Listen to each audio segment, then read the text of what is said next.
سچی توبہ سے متعلق نبی کریم صلی اللہ علیہ وسلم کی زندگی سے ہمیں ایک بہت اہم واقعہ ملتا ہے۔ معاذ بن مالک اسلمی رضی اللہ عنہ، جن کا تعلق قبیلہ اسلم سے تھا، وہ ایک نوجوان صحابی تھے آپ صلی اللہ علیہ وسلم کے، جن کی شادی مدینہ منورہ میں ہی ہوئی تھی۔ لیکن شیطان کیونکہ ہر آدم کا، بنی آدم کی ساری اولاد کا کھلا دشمن ہے، اس نے معاذ بن مالک رضی اللہ عنہ کو گناہ کی طرف ابھارا اور ان سے زنا کا ارتکاب کروا لیا۔ لیکن معاذ رضی اللہ عنہ کے دل میں کیونکہ ایمان تھا، آپ صلی اللہ علیہ وسلم کی صحبت تھی، جس پر وہ اپنے گناہ پر شرمندہ ہوئے اور آپ صلی اللہ علیہ وسلم کی خدمت میں حاضر ہو کر آپ صلی اللہ علیہ وسلم کو فرمایا، یا رسول اللہ صلی اللہ علیہ وسلم طہرنی، اے اللہ کے رسول صلی اللہ علیہ وسلم مجھے پاک کیجئے۔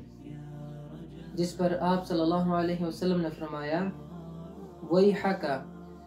ارجع فاستغفر اللہ وتب الیہ، تم پر افسوس، جاؤ اللہ سے استغفار کرو اور اس کی بارگاہ میں توبہ کرو۔ لیکن معاذ رضی اللہ عنہ بار بار آپ صلی اللہ علیہ وسلم کی خدمت میں آتے اور آپ کو بار بار یہی کہتے کہ اللہ کے رسول صلی اللہ علیہ وسلم مجھے پاک کیجئے۔ 3-4 مرتبہ ایسا ہی ہوا، کبھی آپ صلی اللہ علیہ وسلم اپنا منہ پھیر لیتے، کبھی آپ صلی اللہ علیہ وسلم ان کو چلے جانے کے لیے کہتے، یہاں تک کہ آپ صلی اللہ علیہ وسلم نے پھر آخر میں ان سے پوچھا، فیما اطہرک، کہ میں تمہیں کس چیز سے پاک کروں؟ تو معاذ رضی اللہ عنہ فرماتے ہیں، من الزنا، کہ آپ مجھے زنا سے پاک کیجئے۔ نبی کریم صلی اللہ علیہ وسلم ان سے سوال پوچھتے ہیں، ابی کا جنون، کیا تم مجنون ہو؟ اور معاذ رضی اللہ عنہ ان کو جواب دیتے ہیں کہ لا، میں مجنون نہیں ہوں۔ اور دوسری روایت میں آتا ہے کہ آپ صلی اللہ علیہ وسلم اصحاب سے پوچھتے ہیں، ابی کی جنون، کیا یہ مجنون ہے؟ تو صحابہ کرام ان کو یہی بتاتے ہیں کہ ہم نے ان کو ایسی حالت میں نہیں پایا۔ پھر آپ صلی اللہ علیہ وسلم ان سے پوچھتے ہیں، اشرب خمرا، کیا اس نے شراب پی ہوئی ہے؟ جس پر ایک آدمی اٹھ کے معاذ رضی اللہ عنہ کا منہ سونکھتا ہے اور پھر وہ کہتا ہے کہ نہیں، ان کے منہ سے ایسی کوئی شراب کی بو نہیں آ رہی۔ نبی کریم صلی اللہ علیہ وسلم معاذ رضی اللہ عنہ سے ان کے نکاح کے متعلق پوچھتے ہیں، تو وہ بتاتے ہیں کہ میں نے نکاح کیا ہوا ہے۔ تو آپ صلی اللہ علیہ وسلم پھر ان سے پوچھتے ہیں، کیا تم نے زنا کیا ہے؟ تو وہ کہتے ہیں کہ جی ہاں، میں نے زنا کیا ہے۔ تو آپ صلی اللہ علیہ وسلم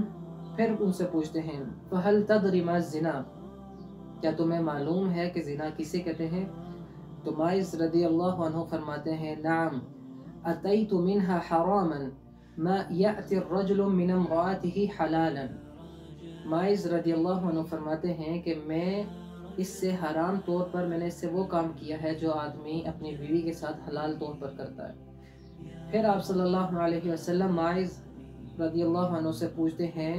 فما تريد بهذا القول، کہ اب تمہارا اس سے کیا مطلب ہے؟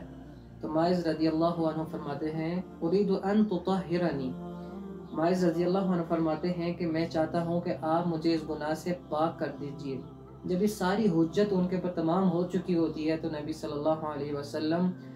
ان کو رجم کرنے کا حکم دیتے ہیں اور ان کو رجم کر دیا جاتا ہے، یہاں تک کہ ان کی موت واقع ہو جاتی ہے۔ صحیح بخاری میں جو حدیث ہے اس میں الفاظ آتے ہیں کہ جب ان کو پتھر مارے جاتے ہیں تو وہ بھاگنے لگ جاتے ہیں، لیکن ان کو پکڑ کر پھر رجم کیا جاتا ہے، یہاں تک کہ ان کی موت واقع ہو جاتی ہے۔ پھر آپ صلی اللہ علیہ وسلم ان کا جنازہ بھی پڑھتے ہیں، ان کے لیے مغفرت کی دعا بھی کرتے ہیں، اپنے اصحاب سے بھی کہتے ہیں کہ ان کے لیے مغفرت کی دعا کرو۔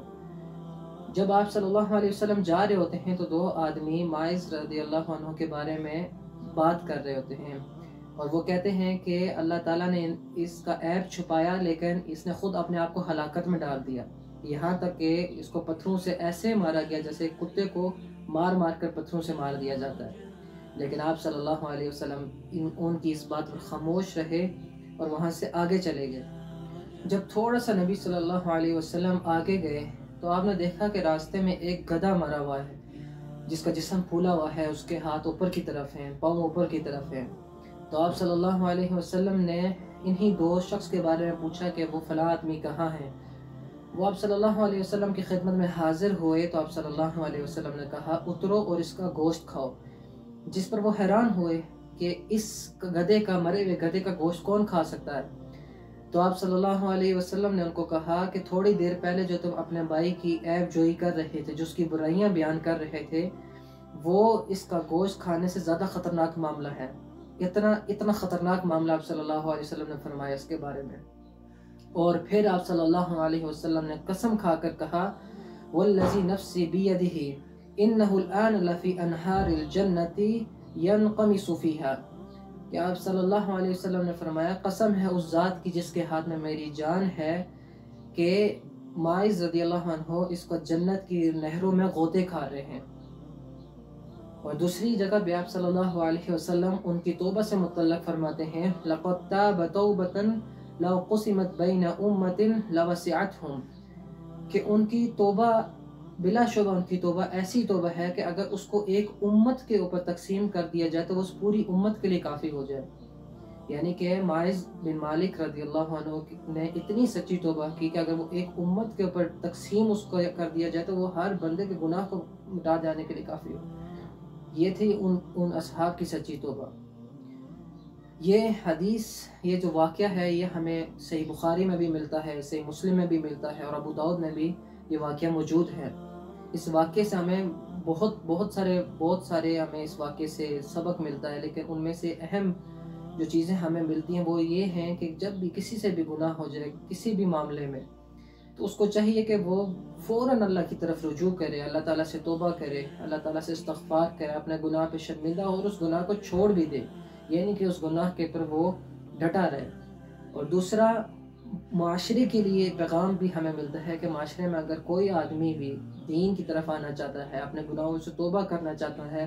تو پھر لوگوں کو چاہیے کہ لوگ اس کو تھوڑی سی سپیس دیں، اس کو راستہ دیں کہ وہ آدمی واپس گناہوں کی طرف نہ آ جائے لوگوں کی ان باتوں کی وجہ سے۔ کہ جس طریقے سے حدیث میں ملتا ہے کہ لوگ ان کے بارے میں برائی کر رہے تھے اور آپ صلی اللہ علیہ وسلم کو یہ چیز ناگوار محسوس ہوئی، تو اس طریقے سے ہمیں بھی چاہیے کہ اگر ہمارا کوئی بھائی اسلام کی طرف آنا چاہتا ہے، دین کی طرف آنا چاہتا ہے، تو ہم اس کے لیے آسانی پیدا کریں، نہ کہ ہم اس کے لیے مشکلات کھڑی کریں۔